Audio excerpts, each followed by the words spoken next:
اعوذ باللہ من الشیطان الرجیم پناہ مانگتا ہوں میں اللہ کی شیطان مردود سے۔ بسم اللہ الرحمن الرحیم شروع اللہ کا نام لے کر جو بڑا مہربان نہایت رحم والا ہے۔ یہ بات تو مشہور ہے کہ مکے میں آبادی کا آغاز سیدنا اسماعیل علیہ السلام سے ہوا۔ آپ نے 137 سال کی عمر پائی اور تاحیات مکے کے سربراہ اور بیت اللہ کے متولی رہے۔ آپ کے بعد آپ کے دو صاحبزادگان نابت پھر قیدار یا قیدار پھر نابت یکے بعد دیگرے مکے کے والی ہوئے۔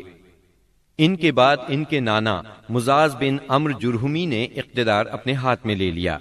اس طرح مکے کی سربراہی بنو جرہم کی طرف منتقل ہو گئی اور ایک مدت تک انہی کے ہاتھ میں رہی۔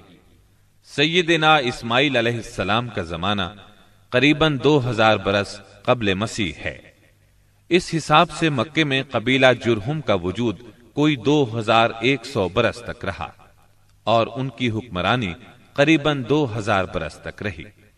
بنو خزاعہ نے مکہ پر قبضہ کرنے کے بعد بنو بکر کو شامل کیے بغیر تنہا اپنی حکمرانی قائم کی۔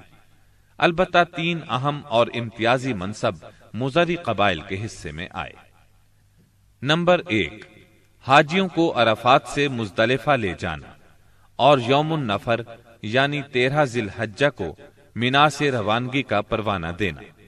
یہ حج کے سلسلے کا آخری دن ہے۔ یہ اعزاز الیاس بن مضر کے خاندان بنو غوث بن مرہ کو حاصل تھا۔ یہ صوفہ کہلاتے تھے۔ نمبر 2، 10 ذی الحجہ کی صبح کو مزدلفہ سے مینا کی جانب افاضہ یعنی روانگی۔ یہ اعزاز بنو ادوان کو حاصل تھا۔ نمبر 3، حرام مہینوں کو آگے پیچھے کرنا۔ یہ اعزاز بنو کنانہ کی ایک شاخ بنو تمیم بن عدی کو حاصل تھا۔ مکہ معظمہ پر بنو خزاعہ کا اقتدار کوئی 300 برس تک قائم رہا۔ یہی زمانہ تھا جب ادنانی قبائل مکے اور حجاز سے نکل کر نجد، عراق کے اطراف اور بحرین وغیرہ میں پھیلے اور مکے کے اطراف میں قریش کی صرف چند شاخیں باقی رہیں، مگر مکے کی حکومت اور بیت اللہ کی تولیت میں ان کا کوئی حصہ نہ تھا، یہاں تک کہ قصی بن کلاب کا دور آیا۔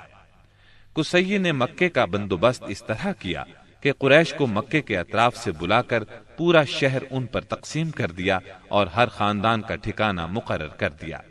البتہ مہینے آگے پیچھے کرنے والوں کو نیز آل صفوان، بنو ادوان اور بنو مرہ بن عوف کو ان کے مناصب پر برقرار رکھا، کیونکہ قصی سمجھتا تھا کہ یہ بھی دین ہے، اس میں رد و بدل کرنا درست نہیں۔ قصی کا ایک کارنامہ یہ بھی ہے کہ اس نے حرم کعبہ کے شمال میں دار الندوہ تعمیر کیا۔ اس کا دروازہ مسجد کی طرف تھا۔ دار الندوہ دراصل قریش کی پارلیمنٹ تھی، جہاں تمام بڑے بڑے اور اہم معاملات کے فیصلے ہوتے تھے۔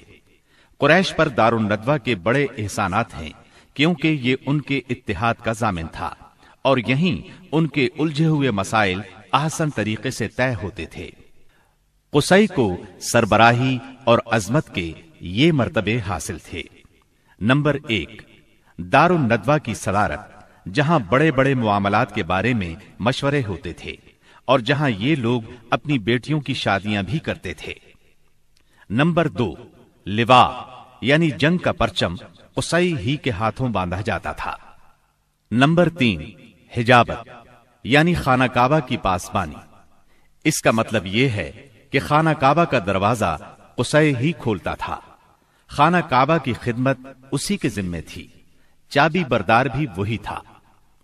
نمبر 4، سقایا یعنی پانی پلانا۔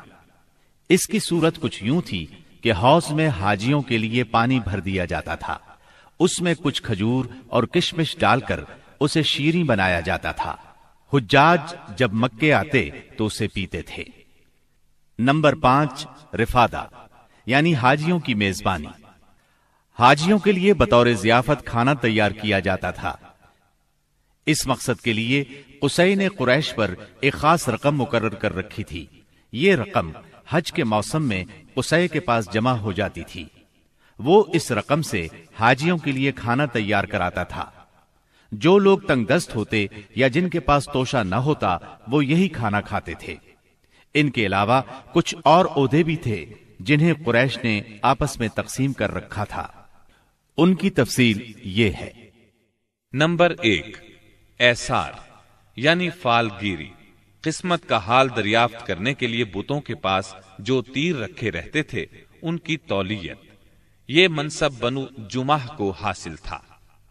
نمبر 2، مالیات کا نظم یعنی بتوں کا تقرب حاصل کرنے کے لیے جو نذرانے اور قربانیاں پیش کی جاتی تھیں ان کا انتظام کرنا، جھگڑوں اور مقدمات کا فیصلہ کرنا، یہ کام بنو سہم کو سونپا گیا۔ نمبر 3، شورا، یہ اعزاز بنو اسد کو حاصل تھا۔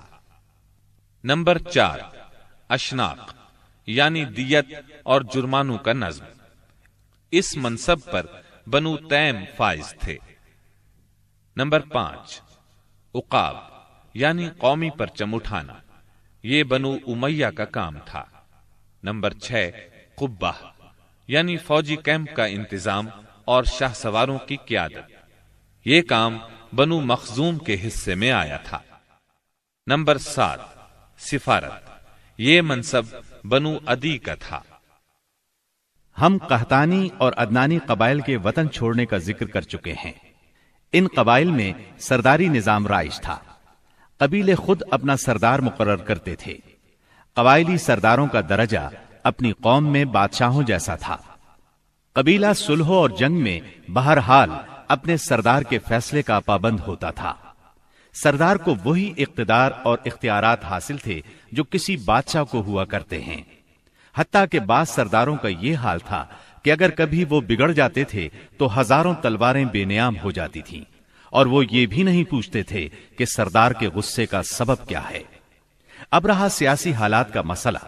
جزیرت العرب کے 3 سرحدی علاقے تھے۔ یہ تینوں غیر ممالک کے پڑوس میں تھے۔ ان کی سیاسی حالت سخت پریشان کن تھی۔ وہاں انتشار کی کیفیت تھی۔ صورتحال زوال پذیر تھی۔ انسان مالک تھا یا غلام، حاکم تھا یا محکوم، بس انہی 2 طبقوں میں بٹا ہوا تھا۔ تمام تر فوائد سربراہوں کو، خاص طور پر غیر ملکی سربراہوں کو حاصل تھے، اور سارا بوجھ غلاموں کے سر تھا۔ وہ طرح طرح کے ظلم و ستم برداشت کرتے تھے، زبان نہیں کھول سکتے تھے کیونکہ حکمرانی جبری تھی۔ انسانی حقوق نام کی کسی چیز کا دور دور تک وجود نہیں تھا۔